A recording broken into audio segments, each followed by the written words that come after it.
संतप्त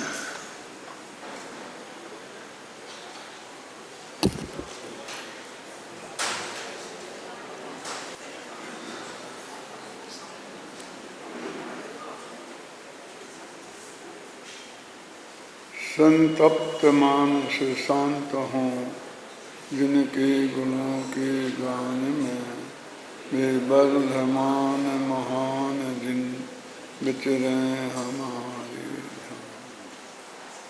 भगवान महावीर के वीतरागी व्यक्तित्व पर चर्चा करने के उपरांत अपने भगवान महावीर की वाणी का प्रतिपादन केंद्र बिंदु एकमात्र भगवान आत्मा है,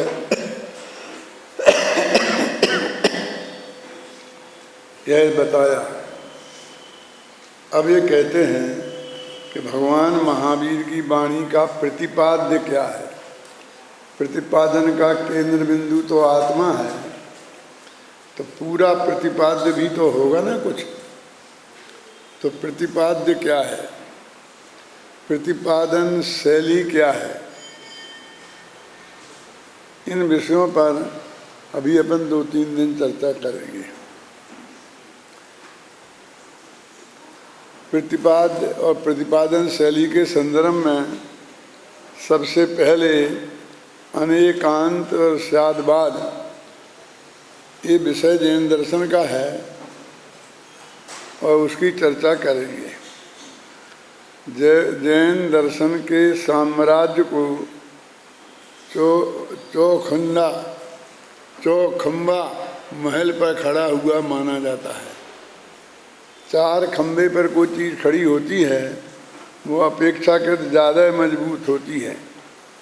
2 खंभों पर, 1 खंबे पर खड़ी हो, उसमें लोगों को थोड़ा भय भी लगता है कि कैसे टिकेगी। वे 4 खंबे कौन हैं?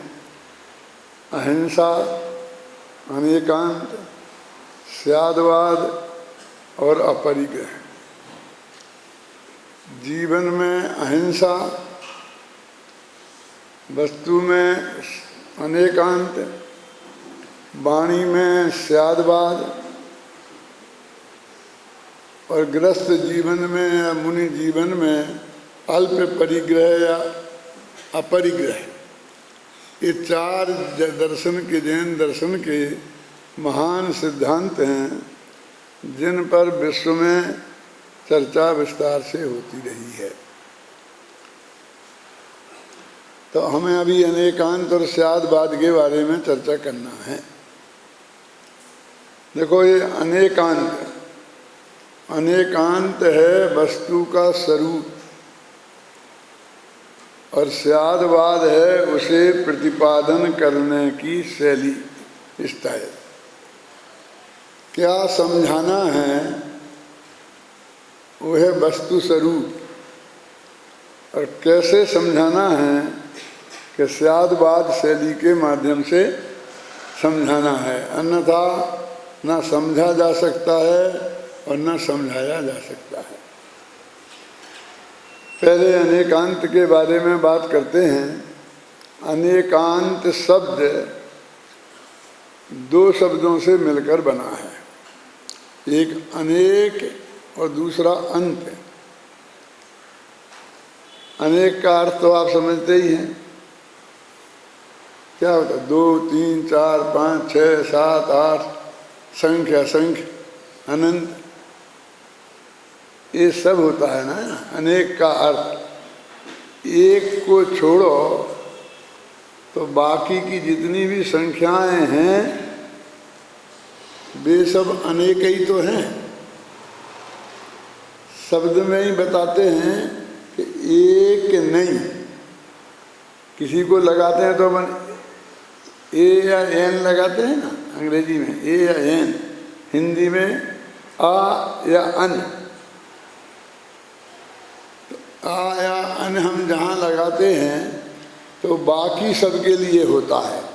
तो एक माने कोई एक वस्तु और अनेक माने एक नहीं। अब कितनी? 2, 4, 6, 10 जितनी भी हो सकती हैं। तो एक को छोड़कर जितनी भी संख्याएं हैं वे सब अनेक ही हैं। और दूसरी बात कि अनेक नाम की कोई संख्या है ही नहीं, एक ही है ना। एक और दो माने दो एक, तीन माने तीन एक, चार माने चार एक है ना, 10 माने 10 एक। हम बोलते हैं ऐसे, आपस में बोलते भी हैं, तुम्हारे पास 10 एक रुपये होंगे, 100 रुपये होंगे, 1000 एक रुपये होंगे, 1000 एक क्या, एक कह दे कि वे 1000 क्या, एक की जो इकाई है वो हमें 1000 चाहिए। 1000 एक माने 1000 एक, समझिए ना, 1000 एक चाहिए। तो 2 रहाई कहाँ, हम तो एक ही क्या मांग रहे, हमने एक से ज़्यादा मांगा कहाँ है, बस 1000 एक मांगे, लाख एक लगाते जा, करोड़ एक, माने उसमें वो एक शब्द लगता ही है हर एक में, हम संक्षेप के लिए उसे छोड़ देते हैं, लेकिन अर्थ उसका वही निकलता है। तो संख्या 2 प्रकार की हुई, कौन कौन सी, एक असली और एक उनके जोड़ से मिलाकर बनाई भई। मटेरियल तो वही है एक, वो तो असली है। अब 2 एक मिला दो तो 2 हो जाएंगे, 10 एक मिला दो तो 10 हो जाएंगे।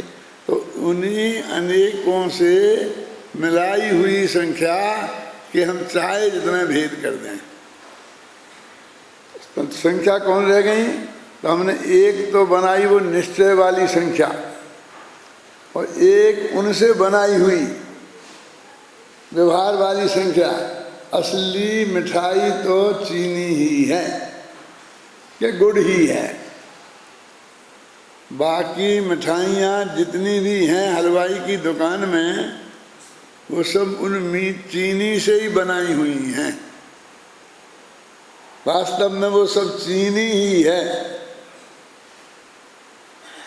नाम हमने अलग अलग रख लिए, कई बेसन में मिला दी तो बेसन के लड्डू हो गए, क्यों, तो गेहूं में मिला दी, कोई एक एक चीज़ दूसरी मिलाते जाओ उतनी तरह की मिठाइयाँ बनती जाएंगी, लेकिन ध्यान रखना वो चीनी मत हटा देना, नहीं तो मिठाई नहीं बनेगी और चाहे जो कुछ बनेगी। तो इस तरह इस सारे जगत में बात सब में तो एक ही वस्तु है, यूनिट, इकाई, वो तो एक ही है, और बाकी वस्तुएं अनेक वस्तुओं की मिलाई हुई वस्तुएं हैं। तो एक और अनेक, अभी देखिए एक तो एक है ही, 2 होते ही नहीं, वो जो अनेक है वो अनेक प्रकार का होता है। कितने प्रकार का, अनेक प्रकार का, अनंत प्रकार का। 2 एक हो तो 2 प्रकार का, 10 एक हो तो 10 प्रकार का, लाख एक हो तो लाख प्रकार का, ख्याल नहीं ना, अनंत एक हो तो अनंत प्रकार का। तो वो अनेक कितने प्रकार का है, वो भी 2 से लेकर अनंतानंत तक अनेक प्रकार का हो सकता है। तो अब इतने भेद हो गए, अब तो बहुत मुश्किल है।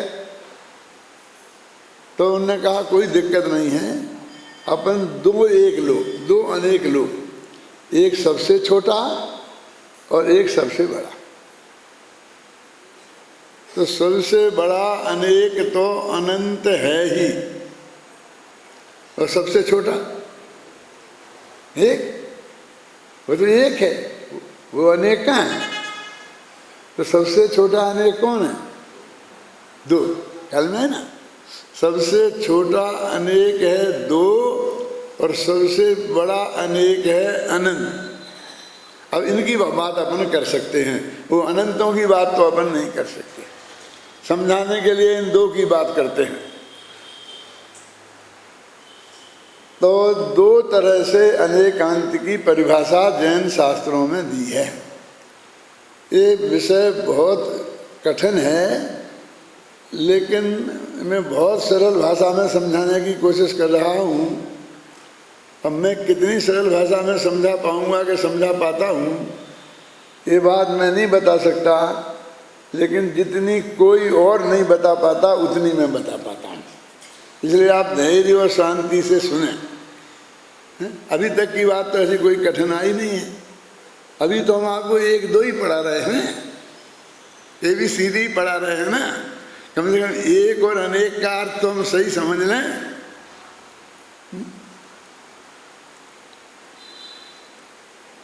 हमारे लाइब्रेरी में अनेक किताबें हैं, तो अनेक नाम की कोई किताब है? एक भी किताब नहीं। तो एक एक अनेक हैं, एक एक मिला के अनेक हैं, अनेक नाम की कोई किताब नहीं है। तो दो तरीके से हम अनेकांत की परिभाषा समझें। फिर अनेक वस्तुओं का समूह, उसका नाम अनेकांत। अनेक गुणों का समूह, उसका नाम अनेकांत। अंत शब्द के भी दो अर्थ होते हैं। अभी दो चार मीनिंग याद करने पड़ेंगे और फिर बाकी का सारा काम चल जाएगा 1 घंटे का। क्या अर्थ होते हैं? अंत के 2 अर्थ होते हैं। अपन क्या समझते हैं? अंत आ गया है? इस सड़क के बाद बापू नगर का अंत आ गया, ये वो अंत नहीं है, अलग ही है। तो 2 के क्या अर्थ होते हैं? अब बताया ना कि 2 और अनंत, वो क्षेत्र वाला अनंत नहीं है। तो ये कहते हैं जिसमें अनंत गुण हो वह अनेकांत कहलाता है। तो अनंत गुण किसी द्रव्य में ही होते हैं, है ना। इसलिए द्रव्य है जो वस्तु है, जीव पुद्गल धर्म अधर्म आकाश का, इनका नाम है अनेकांत। हम समझे कोई वस्तु है, वो तो सिद्धांत है, हवा में है, ऐसा ही हम उसे देख थोड़ी सकते हैं। ये सब अनेकांत है, ये सब अनेकांत है जो तुम्हें दिखाई दे रहा है। जितना चीज जानने में आ रही है, जिसे आप ज्ञेय कहते हो, वो सब अनेकांत है। क्योंकि वो प्रत्येक वस्तु जो जगत में है वो अनेक गुण वाली है। हर एक वस्तु में अनंत गुण हैं। वस्तुएं कम ज़्यादा होंगी, काल द्रव्य असंख्य होंगे और धर्म द्रव्य एक होगा, और काल द्रव्य में एक परमाणु होगा और धर्म द्रव्य में असंख्य परमाणु होंगे। आकाश द्रव्य एक होगा और प्रदेश अनंत होंगे। लेकिन वस्तुओं में अनेकांत जिसे हम कहते हैं, उस अनेकांत नामक वस्तु में जितनी भी वस्तुएं हैं अनंतानंत लोक में, प्रत्येक में उन वस्तुओं से अनंत गुण हैं। अब समझ लो गुण कितने होंगे। और उस अनंत गुणों की मिली हुई वस्तु का नाम अनेकांत है। आपने तो आज तक तो हमने सुना था बड़ी बड़ी सभाओं में बड़े बड़े नेताओं से, क्यों कि ये सुना था कि तू भी सच्चा और मैं भी सच्चा, उसका नाम अनेकांत।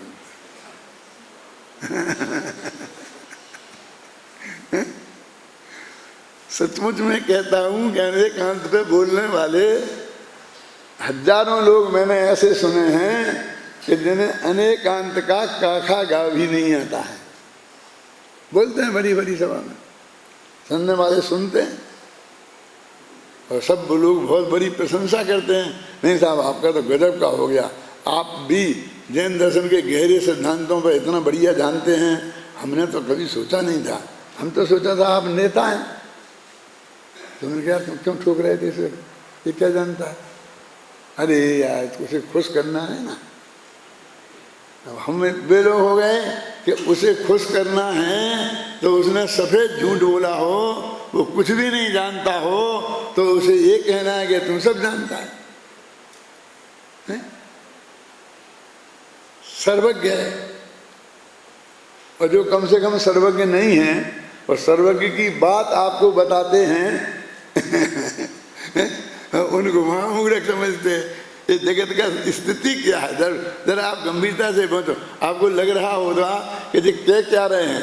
मैं ये कहता हूँ आप एक किताबें खोल के तो देखो।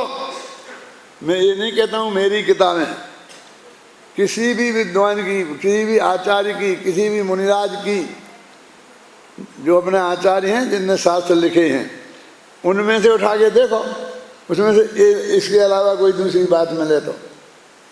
आप क्या जानते हैं कि इतनी बात लिख करके जो कोई दूसरे ने नहीं लिखी और कोई आदमी वो बात झूठी हो तो जैन समाज में जिंदा रह सकता है? खटिया खड़ी कर देंगे लोग। और मैं यहाँ डंके की चोट कह रहा हूँ क्या?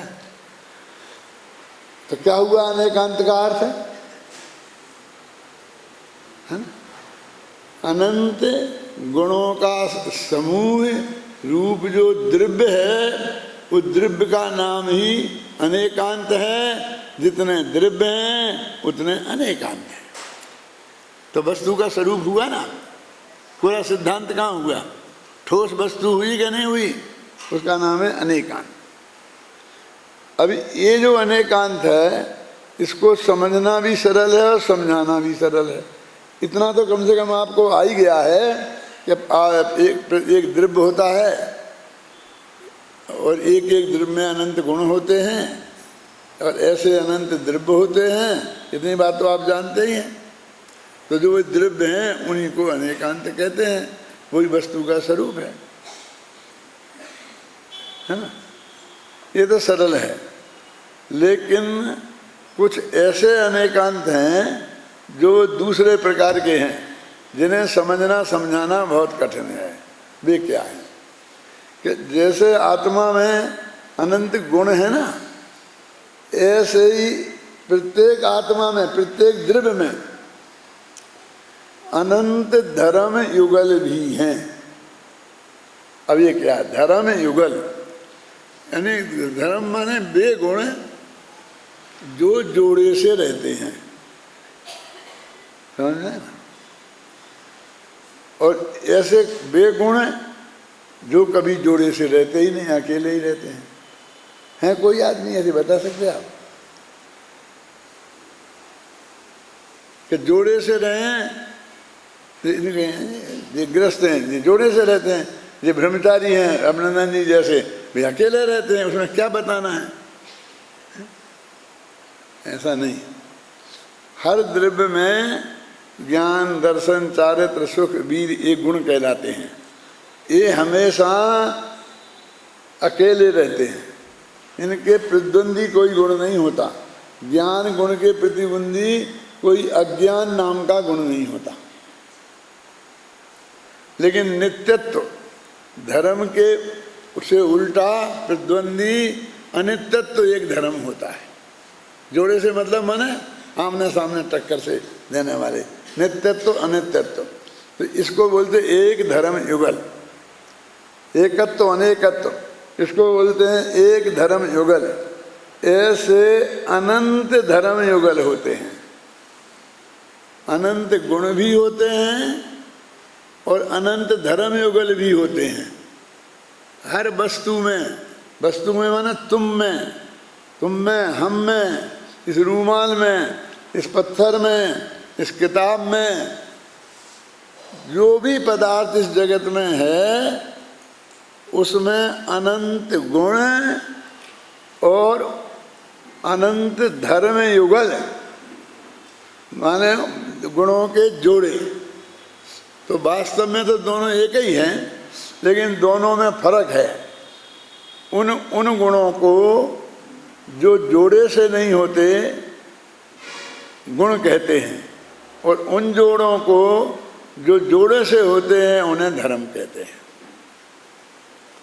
अब ये एक अंतर तो ये हुआ ना गुण और धर्म में। ज्ञान, दर्शन, चारित्र, रूप, रस, गंध, स्पर्श एक गुण है, और नित्यत्व, अनित्यत्व, एकत्व, अनेकत्व ये धर्म है। गजब ऐसा है कि जो गुण हैं उनकी तो पर्यायें होती हैं, और जो धर्म है उनकी पर्याय नहीं होती है। आप जानते हैं ना, ज्ञान गुण की पर्याय मत ज्ञान, श्रुत ज्ञान, अवधि ज्ञान, मन पर ज्ञान, केवल ज्ञान। ज्ञान गुण की पर्याय है ना, लेकिन नित्यत्व धर्म की कौन सी पर्याय है? कोई नहीं। यानी जो जोड़े से हैं उनके पर्याय माने संतान नहीं है, और जो अकेले हैं बिना जोड़े के हैं उनके पर्याय माने संतान है। गजब हो गया ना। हम तो लोक में जोड़े वालों के संतान देखते हैं, और जो जोड़े वाले नहीं होते हैं उनके संतान नहीं होती है। एक तो मैंने बताया आपको, अब एक आपको बताना है कि जोड़े से कौन होते हैं और जोड़े बिना कौन होते हैं। कई दफे देखा है, कई दफे होगा है, कोई नई बात नहीं पूछ रहे हैं। नार की नियम से अकेले होते हैं, होते क्या नहीं होते? और देव नियम से जोड़े से होते हैं, और मनुष्य जोड़े से भी होते हैं और बिना जोड़े के भी होते हैं। गाय भैंस कुत्ते बिल्ली भी ऐसे होते हैं। ये है ना कि तुम्हारे बाहर की बात तो नहीं थी, है? वहीं से घूम घाम के आए हो ना कहीं से, चाहे ऊपर से आए हो चाहे नीचे से आए हो, हैं? मेरे कहने का मतलब ये है कि गुणों में और धर्मों में क्या अंतर है, और ये सब मिला करके भी गुण कहलाते हैं, धर्म कहलाते हैं मोटे तौर पर। अभी एक और होते हैं, वो समझने वाला पड़ा। तुम्हें तो मैंने कई दफे समझाए, जिन्हें बोलते हैं स्वभाव। देखो ना, आत्मा ज्ञानानंद स्वभाव ही है। वे स्वभाव कैसे हैं अलग इनसे? कहते हैं ना तो जो जोड़े से होते हैं, और ना जिनकी इस पर्याय होती है, ना जिनकी संतान होती है, और ना जो जोड़े से होते हैं। यदि वो संतान होती तो गुण कहलाते, और जोड़े से होते तो धर्म कहलाते। इसलिए ना वे धर्म में शामिल होते हैं और ना वे गुणों में शामिल होते हैं। तुम क्या समझ रहे हो? कौन होंगे नपुंसक? उन्हें बोलते हैं स्वभाव, कि वस्तु का ऐसा ही स्वभाव है। क्यों कि साहब अग्नि जलती क्यों है और पानी जलता क्यों नहीं है? मिट्टी का तेल जलता क्यों है, पानी जलता क्यों नहीं है? तो अपने ही उसका स्वभाव है कि उसमें ऐसा गुण है, ऐसा कभी नहीं। उसका ऐसा धर्म है, ऐसा नहीं बोलेंगे। कहते उसका ऐसा ही स्वभाव है। ख्याल में है ना? तो गुण और धर्म से अलग एक स्वभाव होते हैं। तो तीन चीजें समझो, गुण, धर्म और स्वभाव, और इन तीनों को भी गुण कहते हैं। घबराना नहीं, कभी ऐसा लिखा मिले जो मैंने आपको धर्म बताया उसके लिए गुण लिखा मिल जाए तो घबराना नहीं। एक दफे जिनवाणी को पढ़कर अर्थ समझने की पद्धति समझ लो तो सब समझ में आएगा, नहीं तो चक्कर ही खाते रहोगे, माथा ही घुमाते रहोगे, है ना? एक दफे माथा तो घूमना पड़ेगा बेटा। अब अच्छी तरह से घुमा लो खुद पढ़ने लिखने में, तो फिर जिंदगी भर माथा नहीं घूमेगा, और नहीं तो जिंदगी भर माथा घुमाते रहना और वस्तु का स्वरूप तुम्हारे हाथ में नहीं आएगा। अभी मैंने जितनी बात आपको सुनाई उसमें कोई बात ऐसी कठिन है कि जो किसी की समझ में नहीं आए, ऐसी नहीं है। थोड़ा उपयोग लगाएं वकील गंगवाल जी तो आ सकती है कि नहीं आ सकती है, हैं? याद हो सकती है यहीं। कितनी तीन तो बातें हैं जिनके गुण हो, विपक्षी ना हो उन वस्तुओं में वे गुण, और जिनके विपक्षी हों, संतान नहीं हो वे धर्म, और जिनके दोनों ही ना हो वे स्वभाव। ऐसे तीन चीजें होती हैं। ये इसका स्वभाव है, ये इसमें का गुण है, ये इसका धर्म है। और किसी में गुण हो, किसी में धर्म हो, किसी के स्वभाव हो, ऐसा पक्षपात भी नहीं है। सभी में गुण हैं और सभी में धर्म है और सभी में स्वभाव है। बोलो अब तो कोई पक्षपात नहीं है। कितने अभिनंदन जी, कितने चाहिए आपको? बोलो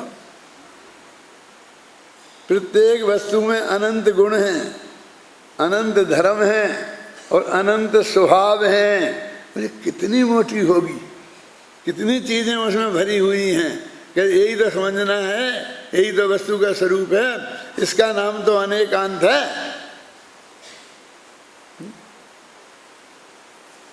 है क्या? अब शुरू में क्या कहा था? अनेकांत है वस्तु का स्वरूप। स्यादवाद है उस वस्तु के स्वरूप को वाणी से समझाना, वाणी के द्वारा प्रतिपादन करना। स्यादवाद माने जो वाद माने कथन, बोलना, और जिस बोलने में स्याद लगा हो उसका नाम है स्यादवाद। कि स्याद क्या होता है? हिंदी अंग्रेजी वालों को तो कोई झगड़ा नहीं है, तुम संस्कृत वाले थोड़े घबराओगे। वो स्यात माने अस धातु का, क्यों? तो कौन सा लोट लकार का कि विधि लकार का, और कौन कौन सा रूप होगा ये बताओगे। तो उन्हें आचार्य ने कह दिया कि यहाँ वो स्याद नहीं है, यहाँ स्याद नहीं, वो यहाँ तो निपात है। निपात का अर्थ समझते हो? बस स्याद का अर्थ जो हम बता रहे बस वही नकती है। वो लगाने से, उपसर्ग लगाने से, प्रत्यय लगाने से उसका अर्थ बदलने वाला नहीं है। स्याद माने किसी अपेक्षा, स्याद माने जो बात हम कह रहे हैं वो वैसी नहीं कह रहे, किसी अपेक्षा कह रहे। तो उसकी सच्चाई तुम्हें जानना है तो वो अपेक्षा जानो। तो वो स्याद बाद में लगता है, अनेकांत में नहीं लगता। या तो हम ऐसा बोलें कि अनेकांत माने तो वस्तु का स्वरूप है, और जब हम अनेकांत बाद कहते हैं तो उसका अर्थ तो स्यादवाद ही होता है। क्यों? कि वो जो वस्तु का अनेकांत है, वस्तु का स्वरूप अनेकांत है, उसे वाणी के द्वारा कहना तो स्यादवाद हो गया। अकेला अनेकांत नहीं है, साथ में बाद लगाओ, अनेकांत और स्यादवाद। हमने यदि ऐसा लिखा तो दो अर्थ कहाँ हुए? अनेकांत बाद और स्यादवाद लिखते तो एकादवाद ही हो जाते, और अनेकांत लिखा वो है वस्तु का स्वरूप, और स्यादवाद लिखा वो है प्रतिपादन की शैली। कैसी है वो विस्तार से बताएंगे। अभी तो मोटा मोटा इतना समझ में आया कि अनेकांत स्यादवाद क्या है। हमने जो सभाओं में सुने हैं अनेकांत और स्यादवाद की परिभाषाएं, एक पंडित जी सुना रहे थे चटकारे ले लेकर कि मैं रास्ते में जा रहा था और वहाँ दो शराबी शराब पी रहे थे और उन पर लड़ाई हो रही थी आपस में। लड़ाई किस बात पर हो रही थी मालूम? एक कहता था ये सूरज है दिन के 12 बजे, और दूसरा कहता है ये चांद है। हो सकती है, इस बात पर भी लड़ाई हो सकती है। लड़ने वाले चाहिए, किसी बात पर भी हो सकती है। बेटे ने माँ से पूछा कि मम्मी मम्मी ये दुनिया में लड़ाइयाँ हो जाती है ना, बड़ी बड़ी, प्रथम विश्व युद्ध, द्वितीय विश्व युद्ध, ये कैसे हो जाते हैं? तो मम्मी समझाने लगी कि ये जो अमेरिका है, अमेरिका ये पूंजीवादी देश है, ये सारी दुनिया को पूंजीवाद में जकड़ना चाहता है, तो ये रसिया बचाता है। यदि वो रसिया नहीं होता तो आज सारी दुनिया पूंजीवादी हो गई होती। इतना में पिताजी वहाँ से बोले, ए बच्चे का दिमाग खराब मत कर, बेटा इधर आ। ये जो कम्युनिस्ट लोग हैं ना, साम्यवादी लोग, ये सारी दुनिया को कम्युनिस्ट बनाना चाहते हैं, भिखमंगा। वो तो अमेरिका ने बचा लिया इसलिए इतना बच गया, तो वो के लिए दिमाग खराब मत करो, मेरा बेटा है। और उन दोनों में धीरे धीरे झगड़ा शुरू हो गया। बातचीत से ऐसा लगा कि हाथापाई शुरू ना हो जाए। तो बेटा बोला पिताजी रहने दो रहने दो। मेरी समझ में आ गया कि क्या समझ में आया कि ये लड़ाइयाँ कैसे हो जाती हैं जैसे अभी आपकी और मम्मी की हो गई। मैंने कोई मतलब नहीं, लेना नहीं, देना नहीं है, घर में बैठे बैठे और किसी के पीछे लड़ पड़ते हैं, ऐसे हो जाती हैं लड़ाइयाँ। तो जैसे इनमें हो गई ऐसी उनमें भी हो गई। किनमें? उनमें भूल गए वो शराबियों में। कौन से में? जो ये कहते थे ये सूरज है ये चांद है, एक कहता था सूरज है और एक कहता था चांद है। वहाँ से हम निकले, गए पंडित धरा टोपी वाले। क्या करें, उनकी शक्ल देख के ऐसा लगा कि जाना पड़ेगा। घबरा के वहाँ गए कि भैया क्या बात है? ये नालायक कहता है कि ये चांद है, मैं इसकी खोपड़ी खोल दूंगा, तू बता क्या। तो दूसरा बोला ये सुनधान, ये नालायक कहता है कि ये सूरज है, मैं इसका गला घोंट दूंगा, तुम बोल क्या है। अब वो घबराया, क्या करें, दिखता तो साफ है? अब सवाल बोलने का थोड़ी है, सवाल तो ये है कि अब जान कैसे बचाई जाए, और नहीं बचे तो कम से कम ये तो सोच लो कि गला घुटा करके मरना ठीक रहेगा, सस्ता पड़ेगा कि खोपड़ी खुला करें। क्योंकि एक कहेंगे तो ये खोपड़ी खोलेगा, एक कहेंगे तो ये गला घोंटेगा। तो जब वो ज़्यादा धमकाने लगा तो भाई साहब देखने दो शांति से जरा, ऐसे ही कैसे बता दें। लेकिन वहाँ देखने को क्या था, सब साफ दिखाई दे रहा था जो कुछ था। वो तो सोच रहा था कि जान कैसे बचाई जाए। तो फिर एकदम मुझे याद आई कि हमारा सियादबाद किसी दिन काम आएगा। आज इसने हमारी जान नहीं बचा पाई तो ये सियादबाद किस दिन काम आएगा।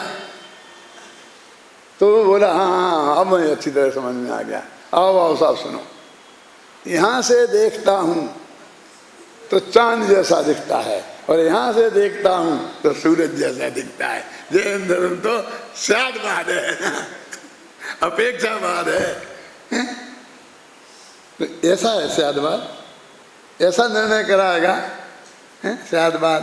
बोले तू गला घोंटने की बात करेगा, खोपड़ा खोलने की बात करेगा, तो ऐसा ही सियादबाद समझने को मिलेगा। बोल क्या करना है? असली सियादबाद समझना है कि गला घोंट के समझना है, हाथ जोड़ के समझना है कि खोपड़ी खोल के समझना है?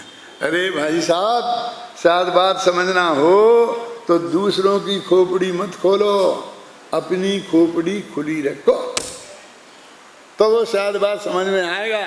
अन्यथा ऐसे सियादबाद समझ में आसानी से आने वाला नहीं है।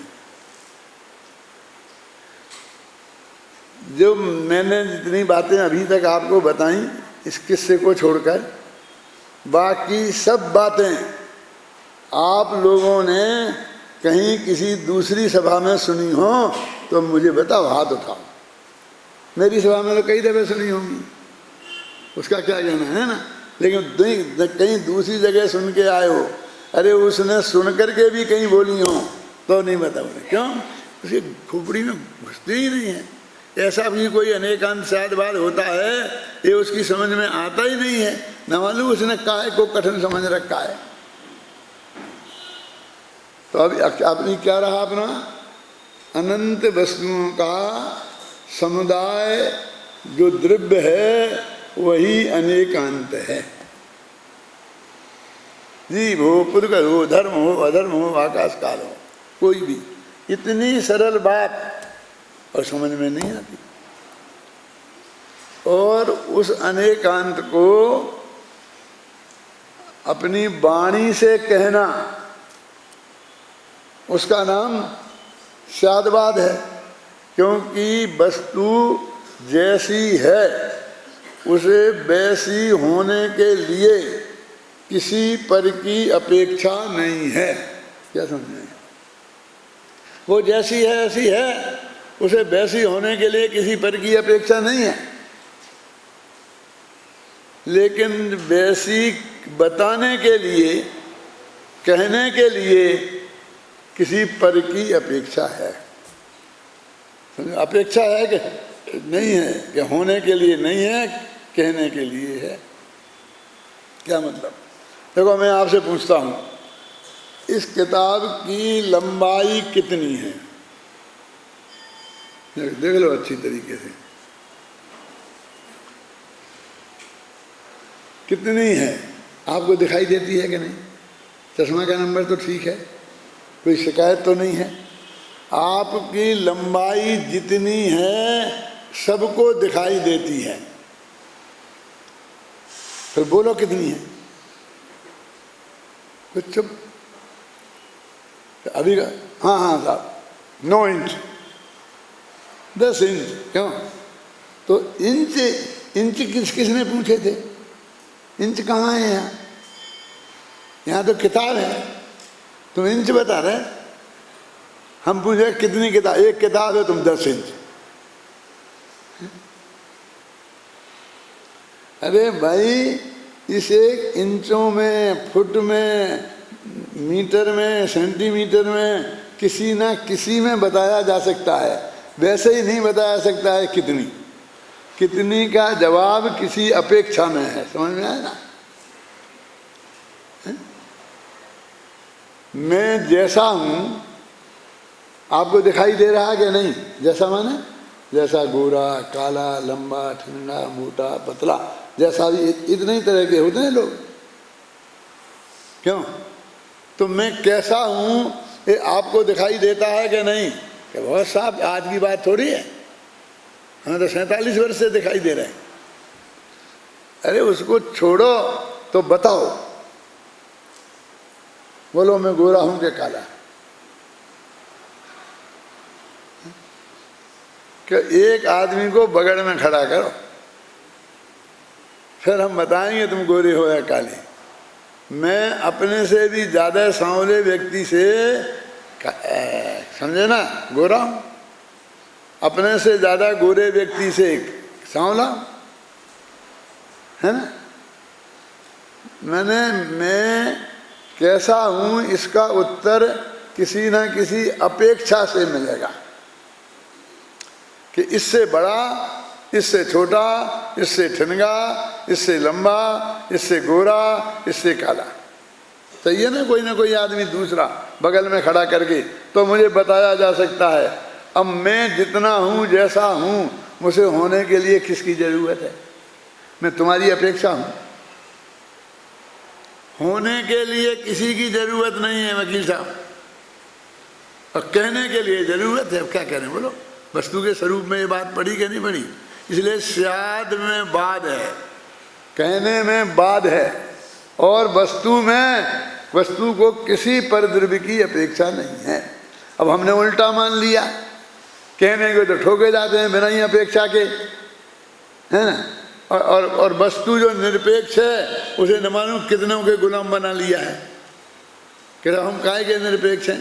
हमको तो अपने मालिक की सुननी पड़ती है, हैं? वो कहता हमको तो अपने ऑफिसर की सुननी पड़ती है, वो कहता हमको अपने मिनिस्टर की सुननी पड़ती है, मिनिस्टर कहता मुझे जनता की सुननी पड़ती है, हैं? क्यों? कोई आदमी अपने को निरपेक्ष महसूस नहीं करता है निरपेक्ष। उसे जैसा वो है वैसा होने के लिए किसी परद्रव्य की रंच मात्र अपेक्षा नहीं है। ये जैन धर्म है। जैन धर्म का वास्तविक स्वरूप क्या है? कि किसी जीव को मारो मत, झूठ मत बोलो, चोरी मत करो, हैं? दूसरे की माँ बहन की इज्जत से मत खेलो, ज्यादा परिग्रह नहीं रखो। ये जैन धर्म नहीं है। अरे वो तो आपने कई दफे सुना, हमने भी कई दफे सुनाया, लेकिन जो हम असली बता रहे वो तो सुनो। कि वो नहीं है, तुम पहले इसका जवाब दो। तुम नहीं सुन सकते उसका जवाब, इसलिए ये समझो पहले। क्यों नहीं सुन सकते? क्यों नहीं सुन सकते बताओ इसका जवाब। हाँ, तो हम कह रहे कि हिंसा में ना पाप है और अहिंसा में धर्म नहीं है। क्योंकि कोई किसी को मार ही बचा नहीं सकता, हिंसा कर ही नहीं सकता, कहाँ होगा, झूठ बोल ही नहीं सकता एक शब्द, तो कहाँ से वो होगा। एक पैसे की चोरी कोई किसी की कर ही नहीं सकता। ये सब ने पढ़ा तुमने कि नहीं पढ़ा? एक द्रव्य दूसरे द्रव्य का कोई भला बुरा नहीं कर सकता, दोनों के बीच में वज्र की दीवार है, कोई किसी को मार नहीं सकता, बचा नहीं सकता। कि कौन, तुम जैसे पंडित कहते होंगे, हम तो नहीं मानते ऐसे, अरे तुमसे ही सुना है हमने भैया, हमने इतनी कोशिश करी बचाने की, लेकिन अंत में हुआ वही जो होना था। ऐसा आपके मुंह से कहते सुना है।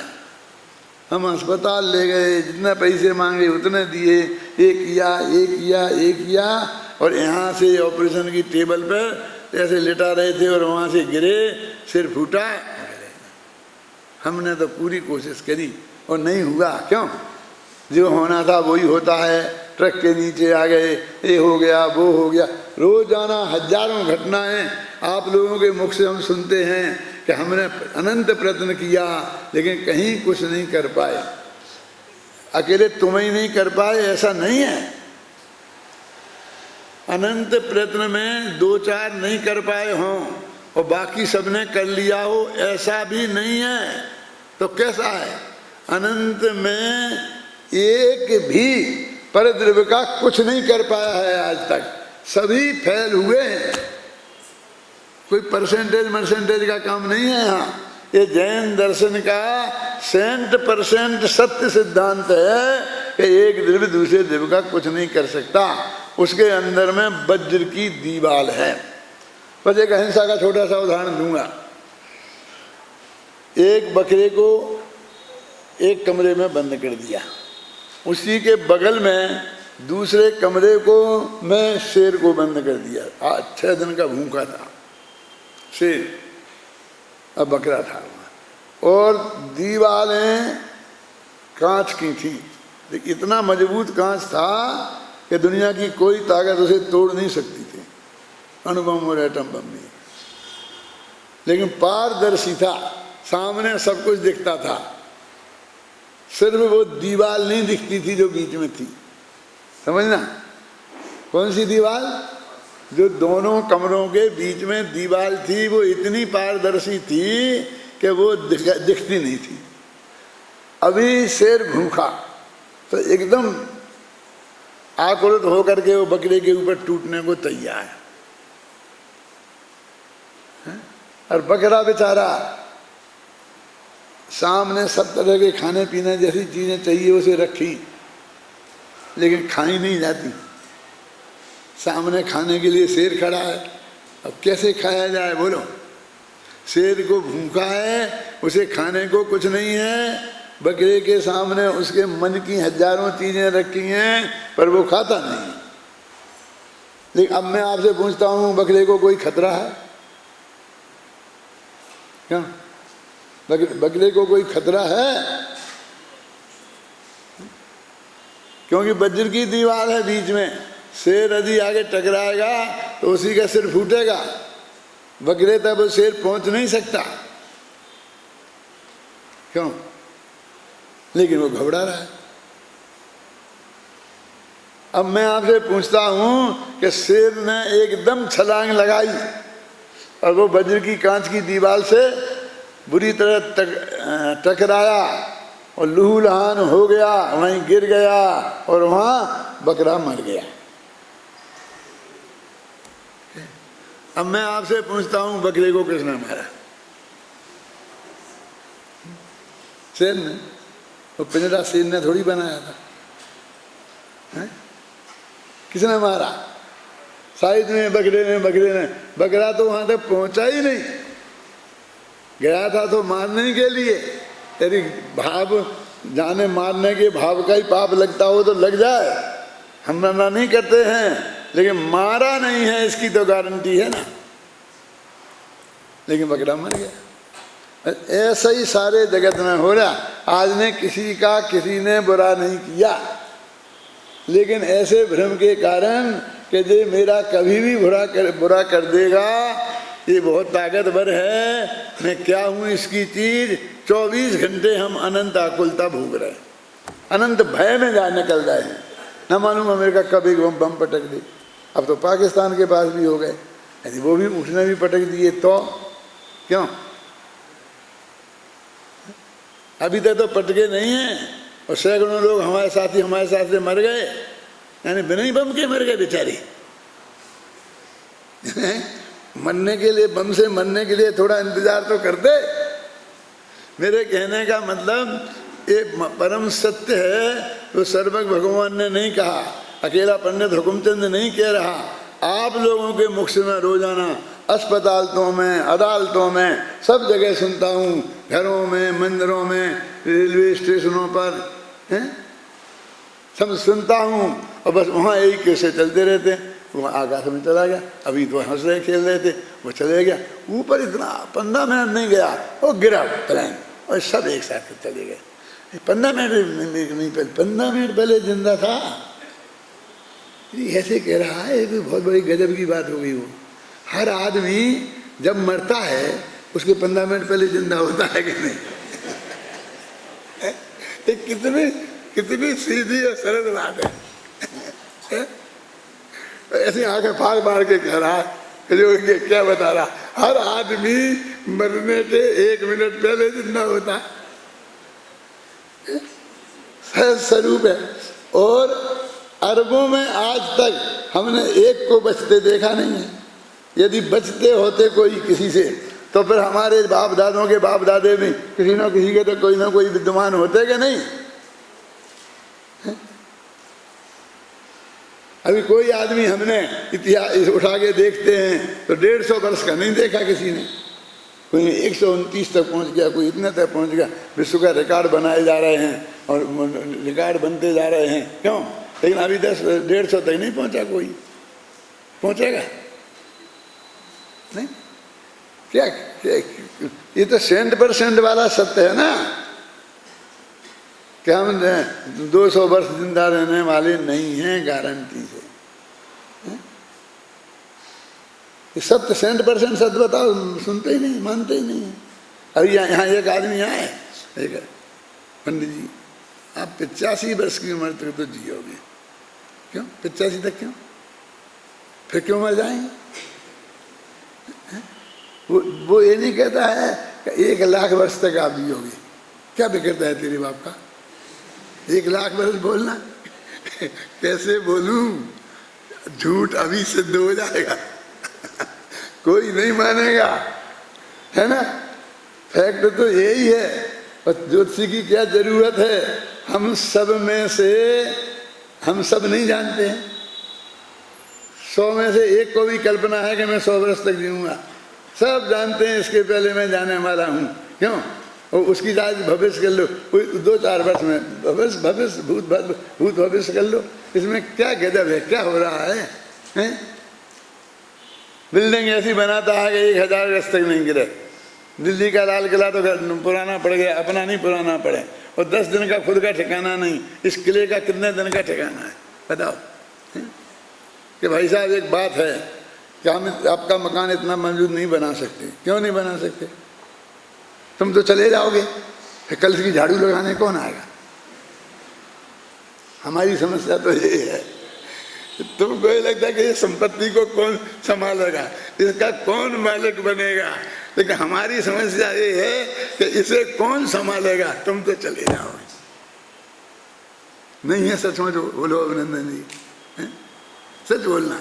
आप तो ब्रह्मचारी हो, पक्के हो, सच्चे हो, तो तुम्हारे पास थोड़े बहुत होंगे 10-20 हज़ार, और भी ज़्यादा हो सकते हैं, मुझे मालूम नहीं है। अन्ना जी को होंगे, उन्होंने बताते रहते हो तुम। तो बस उनकी तुम्हें चिंता नहीं है कि इनका क्या होगा। जितनी चिंता तुम्हें उनकी है उतनी चिंता तुम्हारी खुद की है नहीं है। और ऐसी हर एक को लग रही है, 1 रुपये से लेके 1 अरब रुपये तक को, उसकी चिंता हर एक को है, खुद की किसी को नहीं है। और जब विश्व में जितने आदमी हैं वे सब उसे संभालने को तैयार हैं तुम्हें संभालने को तैयार नहीं। क्यों आप फिक्र करें? मैं हूं ना, मैं हूं। कि भैया ये सब पैसा चला जाएगा और मैं नहीं गया और 2-4 साल में जिंदा और रह गया तो मुझे कौन संभालेगा? कि वो तो अपने बाल बच्चे को देगा। कोई आदमी उसे संभालने को तैयार नहीं है, उसकी हर संपत्ति को संभालने के लिए तैयार बैठा है। क्यों? और उसे किसी अपनी संपत्ति किसी को नहीं देना है, संभालने को भी। और उसे ये डर है कि ये भी खत्म हो गई तो मुझे कौन संभालेगा? अरे मूर्ख, तेरे संभालने लायक कोई होता, ऐसा तेरे भाग्य में लिखा होता है तो वह संपत्ति क्यों नष्ट होती है? तुझे 2 रोटी खिलाने वाले भाग्य में होती तो वे तेरी बनी रहती। वे जो तेरी चली गई वो कैसे चली गई? राजा उसके यहाँ दरबार, भोज दरबार में एक बात आई थी। भोज दरबार, राजा भोज फटाफट लिखता जाता था, इसे इतना इनाम दे दिया जाए, इसे इतना इनाम दिया जाए। सारे कवि लेखक करोड़पति हो गए थे। अब खजांची को बेचारी रही तनख्वाह, बांटते बांटते लाखों बांटते रोजीना, और उसकी तो तनख्वाह बोई। तो उसे बहुत तकलीफ होने लगी तो उसने एक पर्चा पे लिख दिया, आप दर्थम धनम रक्षेत। क्या कि आपत्ति आ जाए कभी तो थोड़ा धन बचाओ, सब लुटाए देते हो। राजा को सलाह दी, यद्यपि उसकी नौकरी सलाह की नहीं थी, पैसा देने की थी, वो तो मिनिस्टर का काम था, लेकिन उसने दी। मिनिस्टर तो सब हैं, सलाह तो सब मुफ्त में देवे तैयार हैं। क्या लगा? आप दर्थम धनम रक्षेत, आपत्ति के समय के लिए कुछ पैसा बचाओ। तो राजा ने लिख दिया उसके जवाब में, श्रीमताम कुतः आपदा। अरे श्रीमानों को आपत्ति कहाँ से आएगी? वो तो गरीबों को आती है आपत्ति। जो लक्ष्मी वाले हैं, धनवान हैं, उन्हें आपत्ति कहाँ से आएगी? छोड़ो तुम तो दो। अब क्या करें? फिर उसको चैन नहीं पड़ी तो एक लाइन और लिखी,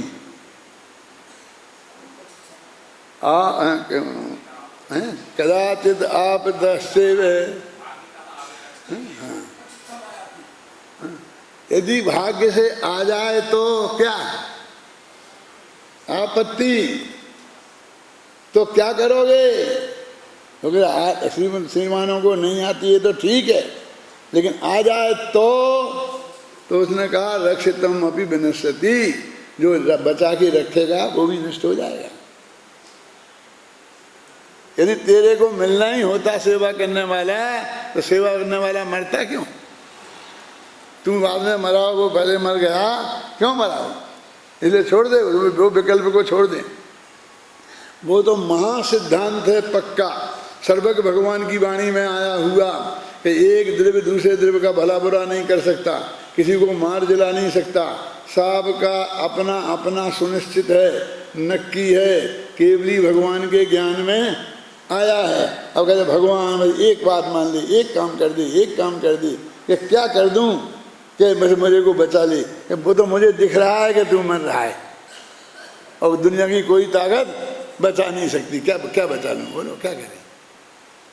भगवान भी झूठ बोले, वैद्यों जैसा, डॉक्टरों जैसा, कह नहीं बता लूँगा, हो जाएगी, थोड़ी कोशिश कर, और तो थोड़ा रख, चल आज नहीं कल ठीक हो जाएगा, और करते करते चले जाता है। जाते हैं कि नहीं जाते हैं?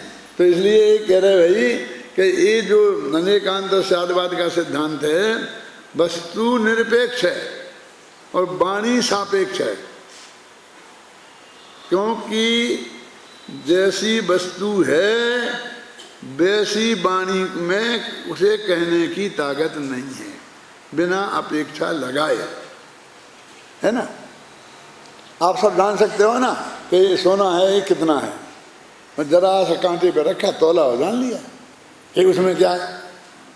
एक मिनट में तराजू पे जाना तो कुछ नहीं रह गया, और तुम बिना तराजू दे जान लेता तो तुम बहुत बड़ा हो जाता। क्यों?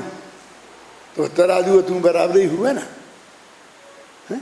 इतना बड़ा बनने की जरूरत क्या है? एक तराजू रख ले, तेरी कीमत तो एक तराजू के बराबर भई ना, है? तो इसलिए वह वस्तु का स्वरूप अनेकांत स्वरूप है और उसे स्यादवाद से कहा जा सकता है। अभी बाकी है, इसकी चर्चा अपन कल करेंगे। ध्यान दीजिए, सभी से निवेदन है, जो भी यहाँ प्रवचन डॉक्टर साहब का चल रहा है, यह प्रवचन एक हमारी लिंक है यूनिवर्सिटी, उस पर लाइव टेलीकास्ट हो रहा है। जो भी आपके अतिथि